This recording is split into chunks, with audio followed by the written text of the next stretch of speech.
할렐루야. 오늘은 끈질긴 고집을 꺾은 사랑이라는 제목으로 하나님 말씀 증거하겠습니다. 이제 벌써 중반부가 다 되었습니다. 이제 지금까지 한 만큼만 또 하시면은 이제 특세 기간도 거의 이제 마무리가 될 건데, 오늘 함께 보실 또 하나님의 말씀의 주인공은 야곱입니다. 야곱. 야곱하면 우리에게 어떤 이미지가 떠오르십니까? 야곱. 어떤 이미지가 떠오르실까요? 굉장히 좀 억센 이미지가 떠오르지 않으세요? 굉장히 남의 것을 쟁취하고 빼앗고 지고는 못 사는 그런 성격의 그 야곱의 이미지가 떠오릅니다. 그래서 팥죽 한 그릇으로 형의 장자권을 또 빼앗고, 또 태어날 때부터 이제 이 형인 에서의 발꿈치를 이제 붙잡고 태어나고, 눈먼 아버지를 속이고, 이런 교활한 이미지들이 야곱을 야곱을 이제 따르는 그런 이미지일 것입니다. 야곱의 인생은 한마디로 그런 인생이었던 것 같아요. 빼앗고 쟁취하고 져서는 안 되고, 그래서 태어날 때부터 형의 발 뒤꿈치를 잡고 태어나고, 형의 장자권을 빼앗고, 눈먼 아버지를 속이고, 그렇게 남한테 또 미움도 받아가면서 악착같이 자기의 재산을 일궈냈던 그런, 이렇게 원하는 것을 다 손에 넣어야지 직성이 풀리는 그런 성격의 소유자였다라는 거예요. 그런데 그랬던 그가 지금은 인생의 위기 가운데 처해 있어요. 가장 위기 가운데 처해 있는데 바로 야폭 나루터에 있습니다. 지금 인생을 살다 보면 우리에게도 그런 경우가 있어요. 우리에게도 내 힘으로는 도저히 풀리지 않을 것 같은 그런 문제들이 있고, 앞에도 벽이 있고 뒤에도 쫓아오는 사람이 있는 것 같은 그런 벽을 마주할 때가 분명히 있습니다. 앞에는 지금 분노로 가득 차서 자기를 죽이려고 400명의 군사를 이끌고 자기를 잡으러 온 형인 에서가 달려오고 있고, 뒤에는 이미 나를 향해서 등을 돌린 외삼촌 라반이 있기 때문에 내가 외삼촌 라반의 집으로도 돌아갈 수가 없어요. 그러니 뒤로도 돌아갈 수도 없고, 앞을 가자니 형인 에서가 나를 죽일 수도 있는 그런 절체절명의 순간에 처해 있는 것이죠. 야곱은 모든 잔머리와 재산을 동원해서 어떻게 살아날 수 있을까 지금 대책을 세워보지만, 그래도 마음 깊은 곳에 있는 그 불안과 두려움은 사라지지 않는 가운데 있습니다. 결국 그는 가족과 재산을 먼저 다 강 건너로 보내고 자기는 홀로 외로움 가운데 남겨져 있는 그런 상황입니다. 그래서 오늘 설교의 제목이 끈질긴 고집을 꺾은 사랑입니다. 우리는 흔히 이 본문을 대할 때 이렇게 생각하죠. 야복강에서 야곱이 끈질기게 기도해서 뭔가 또 쟁취해냈다. 사실 또 뭔가 쟁취해냈다라고 하면은 야곱은 변하지 않은 거예요. 사실 이것이 아니라 오늘 우리는 전혀 다른 관점에서 이 말씀을 함께 살펴보고 또 깨닫기를 원합니다. 이 밤은요, 야곱이 하나님을 이긴 밤이 아니라 하나님께서 야곱의 고집을 꺾으시고 그를 완전히 그 앞에 항복시키신 하나님의 사랑이 승리하신 이 밤입니다. 이 사랑의 패배가 일어난 밤인데, 오늘 이 새벽 가운데 우리 안에 여전히 살아있는 야곱 같은 고집이 꺾이고 하나님의 거대한 사랑 앞에 무릎 꿇는 은혜가 오늘 우리 가운데 있게 되기를 간절히 소망합니다. 오늘 본문이 속한 창세기 32장 말씀을 보면은 야곱 인생 가운데 가장 극적인 전환점입니다. 야곱이 지금 고향으로 돌아가는 길입니다. 20년 전에 형을 속이고 베델에서 하나님을 만난 이후에 이제는 거부가 돼서 돌아오게 되죠. 많은 때를 이루었어요. 라반의 집에서 20년 동안 일하면서 베델에서 다시 하나님께 이제 돌아오게 해주시면 하나님께 또 10의 1조를 바치고 하나님께 다시 예배드리겠다고 그렇게 약속을 했는데, 그렇게 하면 하나님을 나의 하나님이라 부르겠다 약속했는데, 하나님께서 이 야곱에게 하셨던 약속을 이루시고 또 야곱을 거부로 만들어서 약속의 땅으로 돌아오게 만드십니다. 그런데 성공의 열매가 달콤하지 않았어요. 왜냐하면 과거에 저질렀던 죄, 아무리 시간이 오래 지났지만 20년 전에 저질렀던 죄가 유령처럼 그의 발 뒤꿈치를 잡고 있기 때문에 그렇습니다. 야곱은 치밀한 사람이었던 것 같아요. 오늘 말씀을 보니까 에서의 마음을 돌리기 위해서 엄청난 양의 예물을 준비해서 보내는데, 이것도 그냥 보내는 것도 아니고 자기의 전략을 따라서 때를 따라서 먼저 보낼 것과 나중에 보낼 것을 구분해서 한 때씩 한 때씩 한 때씩 보냅니다. 그런데 이것을 생각해 보면은 한 때를 치면은 다른 때는 피하겠다고 하는 전략이에요. 앞에 있는 것을, 덜 소중한 것을 먼저 치게 되면 나머지 뒤에 따르는 것은 나는 피하고 보겠다라고 하는 치밀한 전략이 속해 있습니다. 심지어는 자기의 처와 자식들까지 먼저 자기보다 앞서서 강을 건너게 합니다. 인간적으로 할 수 있는 모든 방어막을 다 친 후에야 그는 홀로 남았습니다. 바로 그때 이제 정체절명의 순간 가운데 한 사람이 나타나서 야곱과 씨름을 시작하게 되죠.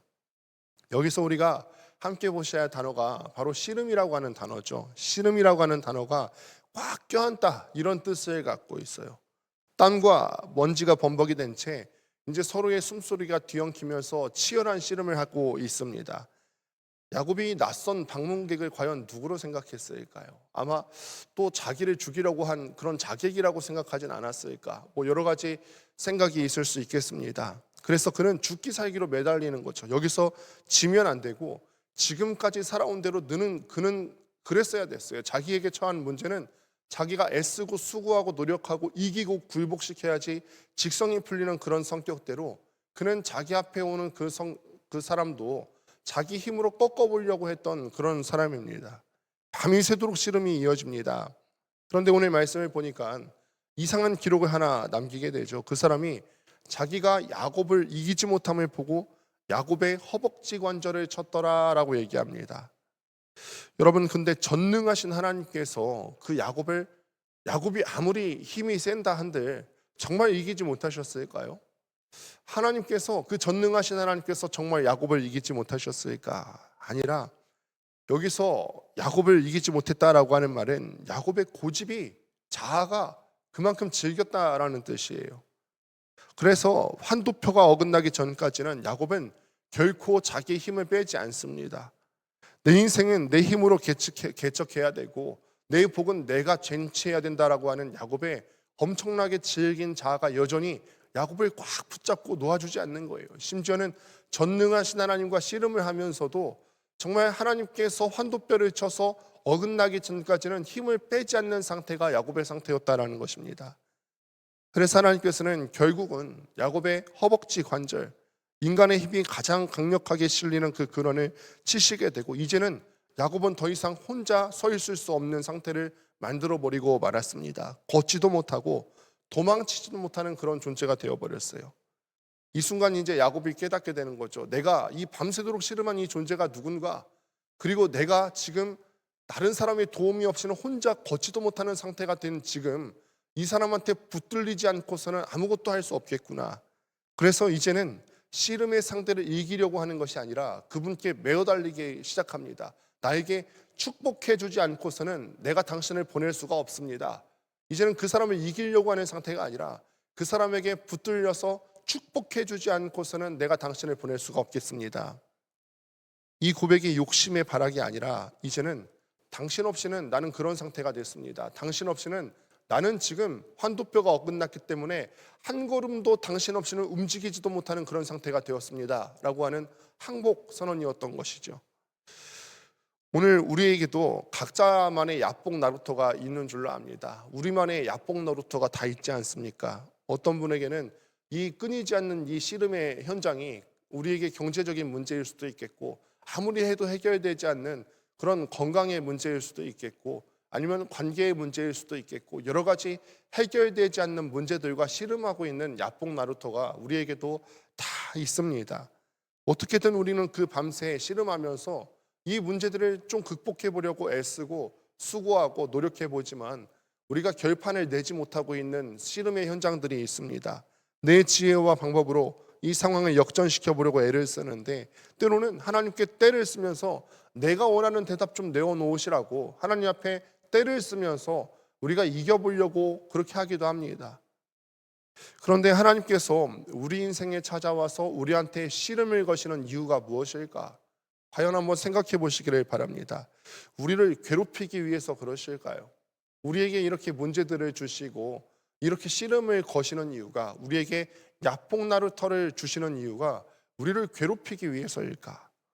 그것이 아니라 우리 안에 야곱과 같이 뿌리 깊게 자리 잡은 내 자아를 꺾기 위해서, 내 중심성을 꺾기 위해서 하나님께서 씨름을 거시고 나의 환도뼈를 어긋나게 하기 전까지는 내가 이것을 스스로 꺾지 않으실 것을 알기 때문에 하나님께서 먼저 찾아오시는 것입니다.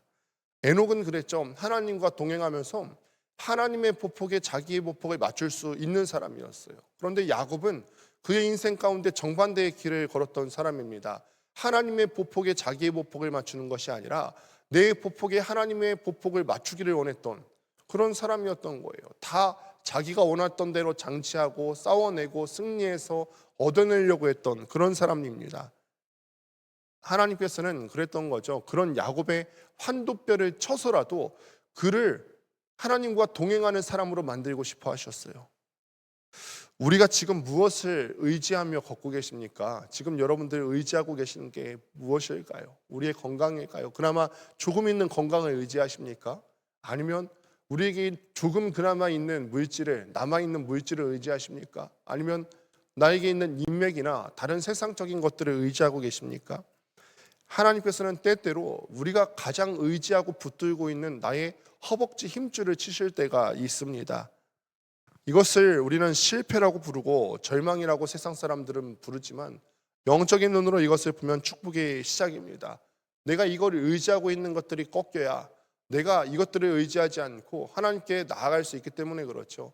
어제도 말씀드렸지만 때때로 하나님께서 우리를 광야로 초청하실 때가 있어요. 아무것도 의지할 곳 없는 광야에서라야 내가 하나님을 의지하는 법을 배우기 때문에 하나님께서는 때때로 우리의 삶을 광야로 이끌어 가시고 하나님께서는 때때로 우리가 의지하고 있는 것들을 치심으로, 허벅지 관절을 치심으로 아무것도 의지할 수 없는 상태로 만들어서 하나님 외에는 내가 답이 없습니다. 그렇게 항복하게 만들기 위해서 하나님께서는 때때로 우리의 허벅지 관절을 치십니다.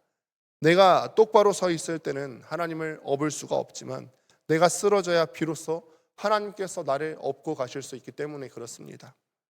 야곱은 다리를 절게 됩니다. 평생 남의 뒤꿈치를 잡으면서 누구보다 빠르게 뛰었던 그인데 이제는 그가 지팡이가 없이는 걷지 못하는 신세가 됩니다.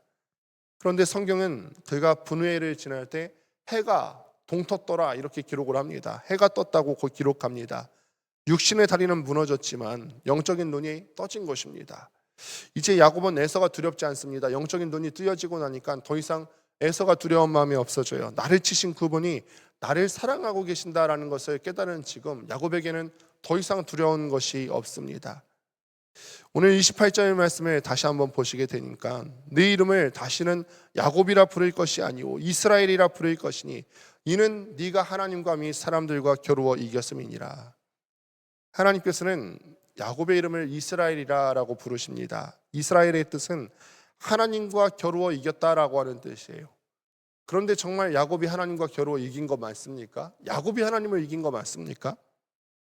저는 그렇게 생각하지 않습니다. 이거는 부모가 자식에게 져주는 것과 같아요. 아직도 저는 이제 자녀들하고 팔씨름을 하면은 혼과 팀을 다 쓰는 척하다가 마지막에는 결국 어떻게 하면 잘 져줄까 이미 중간부터 생각하거든요. 어떻게 하면 대충 져주면 애들도 알기 때문에 어떻게 하면 진짜 내가 진 것처럼 보일 수 있을까 연기를 다 해가면서 져줍니다. 그러면서 우리 애들 천하장사다. 야 힘이 이렇게 세졌어 하면서 져주는데요. 하나님은 야곱에게 져주셨습니다. 당신의 영광을 가리시고 당신의 권능을 숨기시고 전능하심을 일부 축소하시고 감추시고 한 인간의 끈질긴 고집 앞에 기꺼이 우리 하나님께서 져주셨습니다. 그런데 이 거룩한 패배가 하나님께서 잠깐 야복 나루터에서 보여주셨지만 이 거룩한 패배가 완성된 곳은 십자가예요.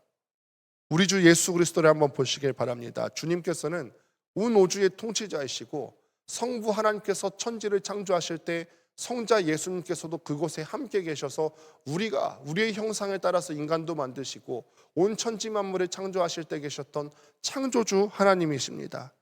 그런데 그분은 우리와 동행하시기 위해서 그 모든 영광과 권능을 감추시고 숨기시고 우리 같은 야곱들을 얻기 위해서 우리도 야곱과 같은 자아와 고집들을 가진 사람들인데 우리 같은 야곱들을 얻기 위해서 십자가에 매달려서 일부러 져주셨어요. 사람들은 그때 비웃었죠. 네가 만약 하나님의 아들이라면 좀 내려와라. 네가 말하는 대로 정말 하나님의 아들이라면 이 십자가쯤은 내려올 수 있어야 되는 거 아니냐. 주님께서는 내려오실 능력이 있었지만 내려오시지 않으십니다. 우리를 사랑하시기 때문에 우리의 죄를 해결해 주시기 위해서 스스로 무너지시기로 결심하신 거예요. 십자가에서 우리가 부러져야 되는 예수님의 환도뼈는 부러졌고 예수님의 살은 갈기갈기 찢겼습니다. 하나님께서 야곱의 다리를 치신 것처럼 하나님께서 성자 하나님이신 예수 그리스도의 다리를 치십니다. 그분이 상하면 우리의 허물 때문이요 그분의 징계를 받음으로 우리가 평화를 누리게 되었습니다. 우리가 지금도 이스라엘이라고 하는 영광스러운 이름을 누릴 수 있게 된 이유는 예수 그리스도께서 십자가에서 하나님께 버림받으시고 패배하셨기 때문에 그렇습니다. 십자가는 사실은 굴욕이죠. 사랑하시기 때문에 하나님께서 우리에게 일부러 져주신 하나님의 굴욕입니다. 우리가 에녹 때 말씀드렸던 것처럼 하나님께서는 우리와 늘 함께 수다 떨고 싶으시고 함께 밥도 먹으시고 함께 동행하시고 싶으셔서 자기 아들을 죽음에 내어주신 것입니다. 야곱이 야복 강가에서 만났던 그분은 수천 년 뒤에 갈보리 언덕에서 십자가를 지실 그 예수 그리스도의 예표입니다. 하나님은 야곱을 꺾으신 것이 아니라 야곱을 품으신 것이죠. 오늘 이 시백 가운데 하나님께서 우리에게도 물으십니다. 너는 언제까지 네 힘으로 한번 살아볼래? 너에게도 야곱과 같은 면이 있지 않냐? 내가 스스로 쟁취하려고 했던 것들, 의지하려고 했던 것들 있지 않냐? 심지어 나한테 나오면서까지도 지지 않으려고 했던 그 자아와 고집 언제까지 그거 부리면서 살아갈래? 야곱의 인생은 그래서 야복 전과 야복 후로 나뉘게 됩니다. 야복 이전의 야곱은 내 힘으로 살았던 그런 야곱이었지만 야복 이후의 야곱은 하나님의 은혜로 사는 이스라엘이 되었습니다. 그는 평생 다리를 절면서 지팡이를 의지했습니다. 이 지팡이는 그의 상함인 동시에 하나님을 의지할 수밖에 없게 만들었다는 그런 상징적인 의표가 되었던 것이죠. 히브리서 기자는 임종을 앞둔 야곱이 지팡이 머리에 의지하면서 경배했다라고 기록합니다. 평생 그를 인도하신 하나님의 손길을 이 지팡이를 짚으면서 그가 기억하며 살았던 것입니다. 오늘도 우리 가운데 인생의 밤을 지나면서 신음하고 또 실험하고 계시는 분이 계십니까? 고통스러운 또 이 환도뼈의 고통 때문에 우리가 눈물을 흘리며 계시는 분이 계십니까? 기억하시길 바랍니다. 하나님께서는 여러분들을 파괴하려고 그러시는 것이 아니라 우리를 재창조하시고 우리의 고집을 꺾으시고 우리를 하나님과 동행하는 사람으로 만들고 싶어 하시는 줄로 믿습니다. 이제는 우리가 항복하는 시간이 되었으면 좋겠습니다. 이 특별 새벽 기도회 가운데 우리가 끊임없이 기도해야 될 것은 하나님 내 고집을 꺾기를 원합니다. 하나님 내가 내 생각대로 지금까지 버티며 살아왔는데 내 생각이 버티면 하나님의 은혜가 들어올 틈이 없는데 이 순간에 내 생각과 자존심을 내려놓습니다. 하나님의 뜻과 하나님의 말씀과 하나님의 생각이 내 삶을 지배하게 하여 주옵소서. 우리가 그렇게 결단하고 내 환도뼈가 꺾이는 시간이 될 수 있었으면 좋겠습니다. 내가 항복해야 비로소 하나님께서 우리를 업고 가실 수가 있게 되는 것입니다.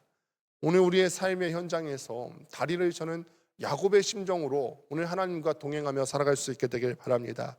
내가 약할 때 곧 강함이라고 하는 사도 바울의 말이 이제는 이해가 가십니까? 내가 약할 때 강함입니다. 내가 스스로 강하려고 할 때는 하나님의 의지할 마음이 들지를 않습니다. 아직까지 힘이 있기 때문에 내가 뭐라도 내가 붙들 수 있는 것이 있기 때문에 아직까지 하나님을 업으려고 하는 마음이 없지만 우리가 약해지고 난 다음에야 비로소 하나님께서는 우리를 업고 가실 수 있는 상태가 되는 것입니다. 내가 약할 때 강함이라고 하는 이 사도 바울의 고백이 오늘 이 새벽을 깨우러 나오신 여러분들의 고백이 될 수 있게 되길 바랍니다. 우리가 절뚝거리면서 걸을 때 비로소 주님께서는 우리에게 옆에서 보폭을 맞추어서 함께 가십니다. 하나님의 끈질긴 사랑이 결국은 우리의 고집을 이기실 것입니다. 그 승리가 우리의 인생을 가장 찬란한 분우엘의 아침으로 이끄실 것입니다. 이 새벽에 우리가 그 사랑 앞에 완전히 항복하는 우리 인생 될 수 있게 되기를, 그래서 하나님 앞에 우리의 자아와 생각이 꺾이고 우리의 환도뼈가 꺾이고 하나님을 의지하는 인생 되시기를 주님의 이름으로 축원합니다. 기도하겠습니다.